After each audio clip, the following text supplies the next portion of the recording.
பார்த்தீங்களா? பைபிளில் இருக்குது, எல்லாமே எல்லாமே பைபிளில் இருக்குது. தேவையில்லாத வார்த்தைகள் அன்னை மரியாளை குறித்து நிறைய பேர் பேசுகிறாங்க. அதுக்கு காரணம் நம்ம தான் பிரியமானவர்களே. அன்னை மரியாளை தவறாக சித்தரிக்கிறோம்.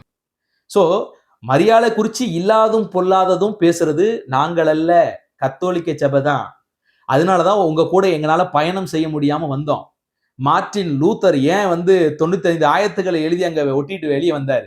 நீங்கள் செஞ்ச அக்கப்போரு தான். வேதத்தை விட்டு வெகு தூரம் வந்துட்டீங்க. கடவுளுடைய கற்பனைகளை விட்டு வெகு தூரம் வந்துட்டீங்க. அநேக மூட நம்பிக்கைகள்ல மூழ்கி இருந்துட்டீங்க. பைபிளை கூட மொழிபெயர்க்க தடை விதிச்சீங்க. பாவ மன்னிப்பு சீட்டு விற்க ஆரம்பிச்சிட்டீங்க. சிலை வழிபாடு செய்ய ஆரம்பிச்சிட்டீங்க. வேதத்துக்கு புறம்பான தவறுகளை நீங்க செய்ய போய் தான் மார்ட்டின் லூதர் அன்னைக்கு வந்தார். ஆனா ஆதி திருச்சபையாக கத்தோலிக்க திருச்சபையிட்ட இருந்து மார்ட்டின் வரல. ஏன்னா கத்தோலிக்க திருச்சபையே இடையில் பிரிந்த திருச்சபை தான், சத்தியத்தை விட்டு பிரிந்த திருச்சபை. புரியுதுங்களா? இதை எப்படி நீங்க புரிஞ்சுக்கிறதுக்கு நான் எலிசா ஒரு கருத்தை சொல்லிட்டு இந்த வீடியோ பதிவை முடிக்கிறேன். என்னன்னா, இஸ்ரவேல் ஜனங்களை கடவுள் தெரிந்தெடுத்தார். அவங்க மூலியமாக இந்த ஜனத்தை எனக்கென்று ஏற்படுத்தினேன், இவர்கள் என் துதியை சொல்லி வருவார்கள் என்பதாகலாம் சொன்னார். இப்ப இந்த பெருமை மட்டும் இஸ்ரவேல் மக்கள்கிட்ட இருக்குது. ஆனா உண்மையாகவே கடவுளுடைய வார்த்தையும் கடவுளையும் இஸ்ரவேல் மக்கள் புறக்கணித்து விட்டார்கள். விக்கிரக ஆராதனைக்குள்ள போயிட்டாங்க. நம்ம இது பழைய ஏற்பாடு வேதம் முழுக்கவும் வாசிக்கிறோம். ஏசையா, எரேமியா, எசேக்கியேல், இன்னும் இந்த சிறிய தீர்க்கதரிசிகள் புத்தகத்தெல்லாம் வாசிக்கும் போது அத்துணை புத்தகத்திலையும் கடவுளை விட்டு தூரம் போன இஸ்ரவேல் மக்களை குறித்ததான கடுமையான தீர்க்க தரிசன வார்த்தைகளை தான் பார்க்கிறோம்.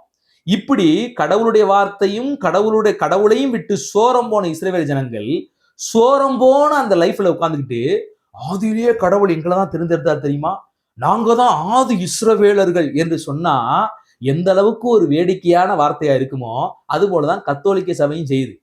கடவுளை விட்டு தூரம் வந்துட்டாங்க, கடவுளுடைய வார்த்தையை விட்டும் தூரம் வந்துட்டாங்க. எப்போ தூரம் வந்தாங்க?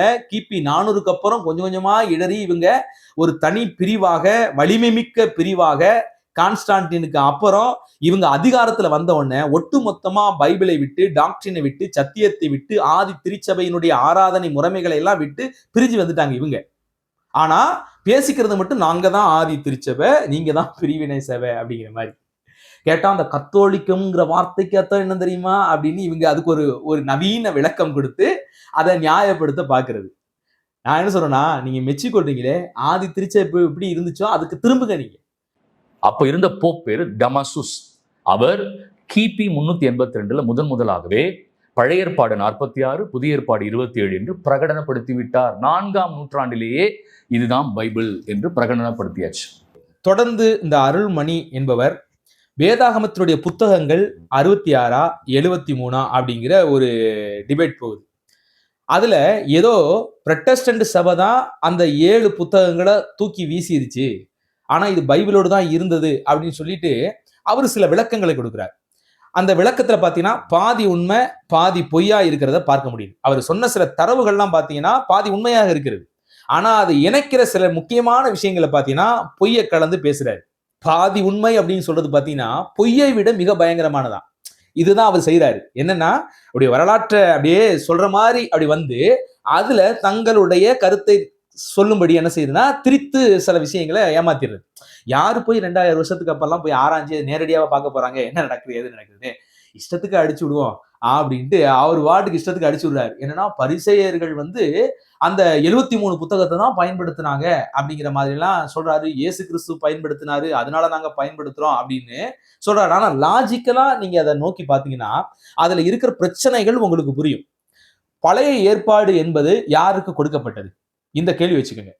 புதிய ஏற்பாடு என்பது யாருக்கு கொடுக்கப்பட்டது? இதை வச்சுக்கோங்க. பழைய ஏற்பாடு என்பது யூதர்களுக்கு, அதாவது இஸ்ரவேல் ஜனங்களுக்கு தேவன் கொடுத்தார். அதான் நம்ம பழைய ஏற்பாடு அப்படி சொல்றோம். மல்கியா வரைக்கும், ஆதியாகமம் முதற்கொண்டு மல்கியா வரைக்கும் பழைய ஏற்பாடு. இது யாருக்காக கொடுக்கப்பட்டது? இஸ்ரவேல் மக்களுக்காக, அவர்களுக்கு கொடுக்கப்பட்ட விஷயம். சோ அதுல நம்ம புதிய ஏற்பாடோடு கூட சேர்ந்து நம்ம அதை படிக்கிறோம் அப்படின்னா, புதிய ஏற்பாடு புரியணும் அப்படின்னா பழைய ஏற்பாட்டை படிச்சா மட்டும்தான் இது புரியும். ஏன்னா இதனுடைய நிறைவேறுதல் பூரா தீர்க்க தரிசன உரைப்பு பழைய ஏற்பாட்டுல தான் இருக்குது. அப்ப தேவனுடைய ஒட்டுமொத்த பிளானும் நமக்கு தெரியணும் அப்படின்னா பழைய ஏற்பாடும் நமக்கு தேவை, புதிய ஏற்பாடு நமக்கு தேவை. ஆனா நம்ம வாழ்வு முறை எதுல இருக்கணும் அப்படின்னு கேட்டா புதிய ஏற்பாடு தான். புதிய ஏற்பாட்டுல நிருபங்கள்ல திருச்சபை எப்படியெல்லாம் இருக்கணும், எதை கடைபிடிக்கணும், எதை கடைபிடிக்க கூடாதுன்னு இருக்குதோ அதுதான் நமக்கான டாக்டரினை ஒழிய பழைய ஏற்பாட்டுல இருக்கிற நிறைய சட்ட திட்டங்கள், முறைமைகள் இதெல்லாம் பாத்தீங்கன்னா யூதர்களுக்கு கொடுக்கப்பட்டது. சரி, இப்ப யூதர்கள் எந்த புத்தகத்தை தங்களுடைய பைபிளாக நினைச்சு அவங்க வாசிச்சாங்க? அவங்க நிறைய கிளை புத்தகங்கள்லாம் வாசிச்சாங்க. இப்ப நம்மளே பாத்தீங்கன்னா ஒரு பக்தி சார்ந்த ஒரு புத்தகம் இருக்குன்னா அதை தாண்டி நிறைய புத்தகங்களை வாசிப்போம். இப்ப நம்ம பைபிள் மட்டும் இல்ல, நிறைய பரிசுத்தவான்கள் எழுதின புத்தகத்தையும் வாசிப்போம். பைபிளுக்கு இணையா ஒரு புத்தகம் அதிக லெவல்ல மக்களால் விரும்பி வாங்கப்பட்ட ஒரு புத்தகம் இருக்குது, மோட்ச பயணம் அப்படிங்கிற ஒரு புத்தகம் வரலாற்றுல. இப்ப அதையும் நான் எடுத்து படிக்கிறேன். ஆனா பைபிளுக்கு இணையாக நான் அதை வச்சு பார்க்கல. இது மாதிரி நிறைய ஆவிக்குரிய புத்தகங்களை நான் வாங்கி படிக்கிறேன். அதை நான் விரும்பி படிக்கிறனால அதை எல்லாத்தையும் பார்த்தீங்கன்னா பைபிளுக்கு நிகராக இணையாக நான் கொண்டு வர்றது இல்லை. என்னுடைய ஆவிக்குரிய வாழ்க்கைக்கு சில புத்தகங்கள் துணையாக இருக்கிறது என்று நான் பார்க்கிறேன். ஒருவேளை நான் வாங்கி வாசிக்கிற புத்தகங்கள் பைபிளின் அடிப்படையிலே சிறந்த புத்தகங்களாக இருக்க முடியும், சில புத்தகங்கள் சிறந்த புத்தகங்களாக இல்லாமலும் இருக்க முடியும். புரிஞ்சுக்கங்க, என்னுடைய அனுபவத்திலே சொல்றேன். நிறைய புத்தகங்களை நான் வாங்கி வாசிக்கிறேன், நிறைய பாஸ்டர்மார்கள், நிறைய ஆவிக்குரியவர்கள் எழுதிய புத்தகங்களை வாசிக்கிறேன். அதுல நிறைய பேருடைய கருத்து பாத்தீங்கன்னா பைபிளுக்கு முரணானதாகவும் இருக்குது. சில விஷயங்கள் சரியாகவும் எழுதியிருக்கிறாங்க, சில விஷயங்கள் தவறாகவும் எழுதியிருக்கிறாங்க. அவங்களுடைய அந்த ஆவிக்குரிய அனுபவத்துல அவங்க சில விஷயங்கள் எழுதி வச்சிருக்கிறாங்க. அதனால நான் அதை பைபிளோடு நான் ஒத்து இணைச்சி என்னால பார்க்க முடியல. நான் அதை வகையறுத்து பார்க்கிறேன். சோ பைபிள் தான் நமக்கு எல்லாம், மற்றதெல்லாம் இல்லை அப்படின்னு.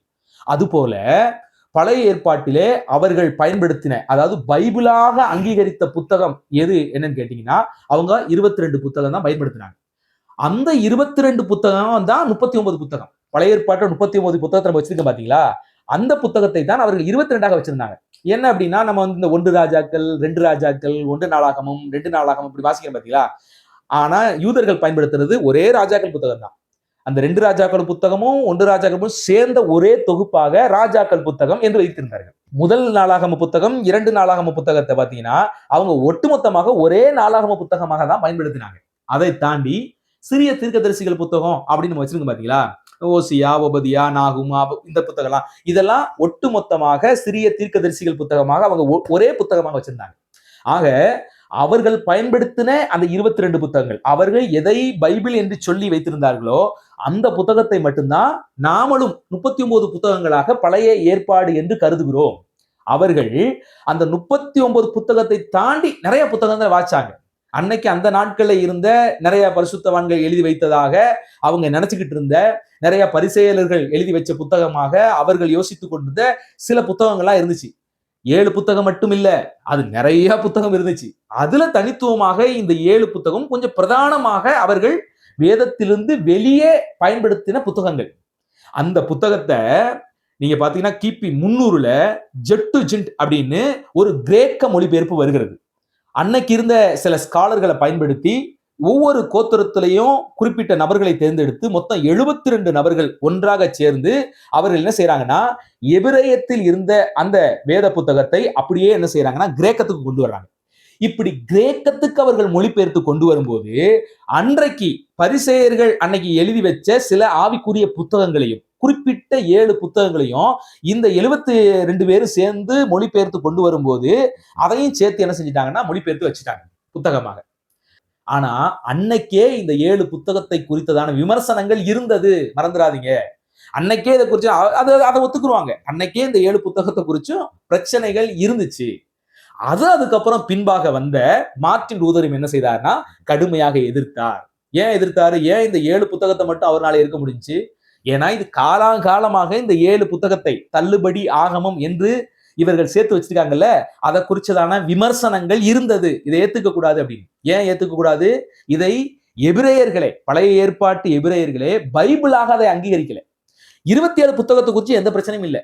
நாமளும் அந்த 27 தான் விசுவாசிக்கிறோம், கத்தோலிக்க சபைமார்களும் அந்த 27 தான் விசுவாசிக்கிறாங்க. அதுக்கு நம்ம பெருசா விளக்கம் கொடுக்க தேவையில்லை.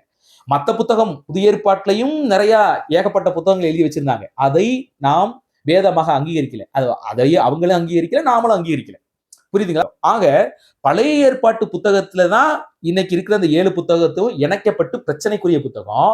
அந்த 7 புத்தகத்தையும் அன்றைய யூதர்களே, பழைய ஏற்பாட்டு யூதர்களே பைபிளாக அதை அங்கீகரிக்கவில்லை. சோ இப்பவும் சொல்றேன், அந்த 7 புத்தகத்தை நீங்க வாசிக்கிறேன்னா போய் வாசிக்கலாம். ஆனா சில வசனங்கள் பாத்தீங்கன்னா ஏற்கனவே பைபிளில் இருக்கிற சத்தியத்துக்கு முரண்பாடான சில உபதேசங்கள் அதுல இருக்கிறது. அதுதான் ஒரு மிகப்பெரிய பஞ்சாயத்து. அப்படி முரண்பட்ட கருத்து எபிரேயர்கள் காலங்காலமா பயன்படுத்தி வந்த பைபிள் என்று நம்பின அந்த புத்தகத்துல இதெல்லாம் இல்ல. இடையில சொருகப்பட்ட, அதாவது கிமு 300 இந்த 7 புத்தகத்தையும் அந்த ஒட்டுமொத்த புத்தகத்தோடு சொருகிற போது இந்த பிரச்சனை வருது.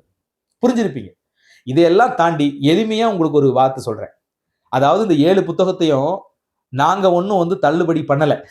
அது எப்பவுமே தள்ளுபடியா தான் இருந்திருக்குது அப்படிங்கிறதுக்கு உங்களுக்கு புரியும்படி ஒரு எளிய விளக்கத்தை சொல்றேன். ரோமன் கத்தோலிக்க பைபிள்லயே கூட அது எப்படி எழுதப்பட்டிருக்கு தெரியுமா? இணை திருமறை என்று எழுதப்பட்டிருக்குது. அது நிறைய எல்லா ஃபாதரும் சொல்லுவாங்க, இது இணை திருமறை. ஏன் அது இணை திருமறை? ஐயா, அது ஏற்கனவே பழைய ஏற்பாட்டு மக்களால் பயன்படுத்தப்பட்ட ஒட்டுமொத்த பைபிள் அதுதான் 73 புத்தகம் தான் அப்படின்னு நீங்க நினைச்சிட்டு இருந்தீங்கன்னா, ஏன் இந்த 7 மட்டும் இணை திருமறைன்னு கொண்டு வர்றீங்க? இதுலயே புரியலையா ஏதோ விஷயம் இதுல இருக்குது அப்படின்ட்டு? யோசிச்சு பாருங்க, இணை திருமறைன்னு இதை எதுக்கு நம்ம கொண்டு வர்றோம்? இணை திருமறைங்கிற சொல்லுக்கான அர்த்தம் என்ன? அப்ப சொருகப்பட்டது அப்படின்னு தானே அர்த்தம். அப்ப அது சொருகப்பட்டதா இருக்க போய் தான் மார்ட்டின் லூதர் எதிர்த்தார். மார்ட்டின் லூதர் மட்டும் இல்ல, நாங்களும் ஏன் எதிர்க்கிறோம்னா அது சொருகப்பட்டது. நாங்களா இதை சொல்லல. உங்க பைபிளே நீங்க என்ன செஞ்சிருக்கீங்க? அதை இணை திருமறைன்னா ஒட்டி வச்சிருக்கீங்க, ஒட்டு போட்டு வச்சிருக்கீங்க. அப்படிங்கிறப்ப அது பைபிள் இல்லை அப்படிங்கிறதுக்கு ஆதாரம் உங்க திருவெளியத்திலேயே கத்தோலிக்கம் யூஸ் பண்ண திருவெளியுமே சாட்சிடுகிறது. இன்னைக்கு வரைக்கும் சாட்சிடுகிறது. அதை இணை திருமறை என்றுதான் வைத்துக் கொள்கிறார்கள். அது ஒட்டுமொத்த திருமறையோட அவங்களால் சேர்க்க முடியல. மனசாட்சியதுக்கு அவங்களுக்கு குத்துது, இடம் கொடுக்கல. ஆனாலும் அதை நியாயப்படுத்த எல்லா பொய்யையும் கலந்து இன்னைக்கு உபதேசம் பண்ணிக்கிட்டு இருக்கிறாங்க. சோ ஒரு சிறிய புரிதலை இது உண்டாகிருக்குன்னு நம்புறேன். அதனால கத்தோலிக்க குருமார்கள், கத்தோலிக்க ஃபாதர்கள் இன்னைக்கு செய்யற நிறைய உபதேசங்கள் பாத்தீங்கன்னா திரிப்பு உபதேசம் தான். மற்றவர்களும் குற்றப்படுத்துவாங்க, ஆனா தங்களுடைய குற்றத்தை என்னைக்குமே அவங்க உணர்றதே கிடையாது. வரலாற்றையும் கூட திரித்து உபதேசித்து எந்தெந்த இடங்களிலெல்லாம் கேப்ல பொய்யை கலந்து மக்களுக்கு கள்ள உபதேசம் செய்ய முடியுமோ எல்லா உபதேசத்தையும் மிக நேர்த்தியாக நம்ப பண்ணும் வகையில தொடர்ந்து செய்துட்டு வர்றாங்க. ஆனா தேவனுடைய பிள்ளைகளே, மிக எச்சரிக்கையாக இருக்கணும். கத்தோலிக்க சபை மக்களே, நீங்களும் உங்களுக்கு போதிக்கிற உங்க ஃபாதர்மார்கள் சொல்ற வார்த்தைகள் மேல ரொம்ப கவனமா இருங்க. ஏன்னா காலங்காலமா அவங்க கூட இருந்து பேசுறது உண்மையான இறைவன் அல்ல. ஆக இந்த வீடியோவில் நிறைய சத்தியங்கள் வச்சு பார்த்துட்டோம். எந்த அளவுக்கு கத்தோலிக்க திருச்சபை பைபிள்ல இருக்குது, பைபிள் தான் சொல்லிட்டு பைபிளுக்குள்ளேயே எல்லாமே இருக்குதுன்னு எப்படியெல்லாம் பைபிள் அவங்க காட்டுற காரியங்கள் இல்லை. ஆனா இருக்குது அப்படின்னு உங்களை திசை திருப்பி உங்களை அப்படியே நம்ப வைக்கிறது.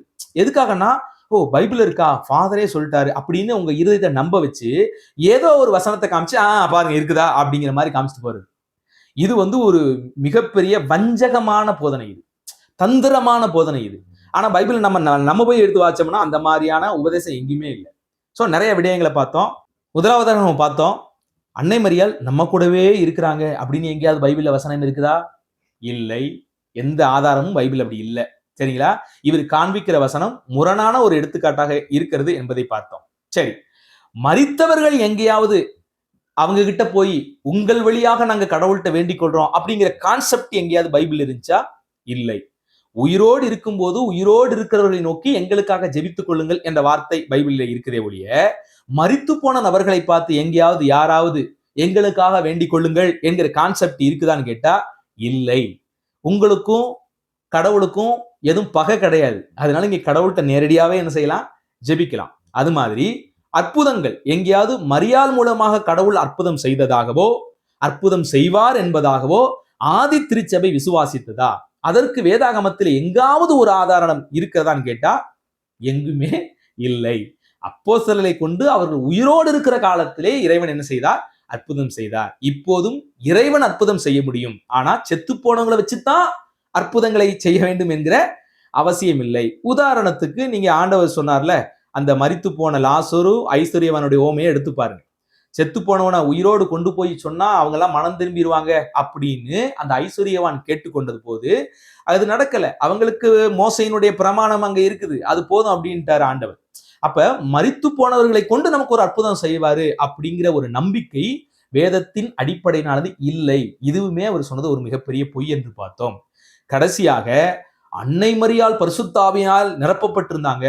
அந்த அன்னை மரியாள் கையை வச்சு பரிசுத்தாவியானவர் பெற்றுக்கொள்ளுங்கள்னு தான் சீசர்களுக்கு அந்த திருத்தூதர் பணிகள்ல 2ஆம் அதிகாரத்துல நடந்துச்சு அப்படின்னு இவர் சொல்ற போதனையும் மிகப்பெரிய கள்ள உபதேசம், வேதத்தில் இல்லாத உபதேசம்.